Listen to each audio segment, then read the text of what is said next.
Hi అండి, అందరికీ నమస్కారం. ఈ సంవత్సరం అండి మా నిమ్మ చెట్టుకైతే చాలా విపరీతంగా కాయలు కాస్తాయండి. ప్రతి సంవత్సరము కాస్తాయి, కానీ ఇన్ని కాయలు ఎప్పుడు కాయలేదు. ఈ సంవత్సరం అయితే వందల్లో దాటిపోయాయండి.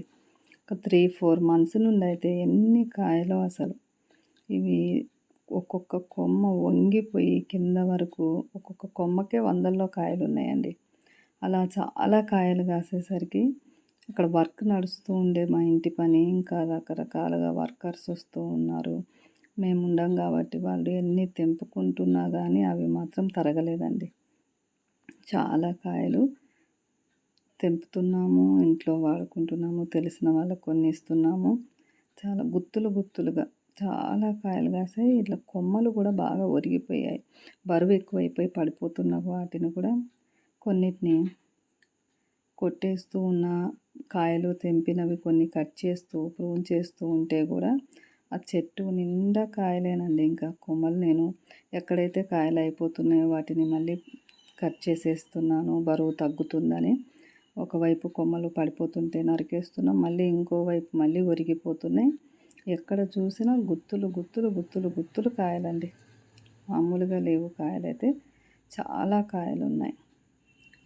దీనికి మేము వేసిన ఎరువు కూడా ఏమీ లేదు. చెట్టు ముదిరింది కాబట్టి మంచిగా బలంగా ఈసారి బాగా కాయలు వచ్చాయి. చాలా సంవత్సరాలుగా కాయలు కాస్తుంది, కానీ ఏ సంవత్సరం ఇన్ని కాయలు రాలేదండి.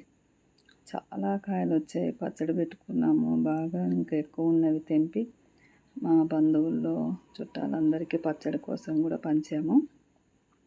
ఇదంతా కాయలు అయిపోయిన తర్వాత వీటిని ఒక్కసారి పెద్ద కొమ్మలను అన్నిటినీ కొట్టేసి కొంచెం చిన్నగా చేద్దాము, బాగా గుబురుగా అయిపోయింది అనుకుంటున్నాం. కానీ ఈసారి కాయలకు మాత్రం మాకు చాలా హ్యాపీగా అనిపించింది. ఒక్క నిమ్మ చెట్టు కనుక మన ఇంట్లో ఉంది అంటే చాలా కాయలు వస్తాయి. అదే మనం మార్కెట్కి వెళ్ళామనుకోండి 10 రూపాయలకి 3 కాయలు కూడా రావు. అలాంటిది మనకే ఉందనుకోండి, ఎన్ని కాయలు మనం తినలేము అసలు. ఎంతమందికి పంచి పెట్టవచ్చు.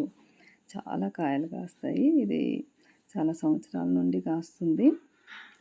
దీనికే ఎక్కువ పక్షులు గూడు కూడా పెట్టుకుంటూ ఉంటాయండి. చిన్న పక్షులు కూడా ఎక్కువ అక్కడ కూర్చుంటూ ఉంటాయి.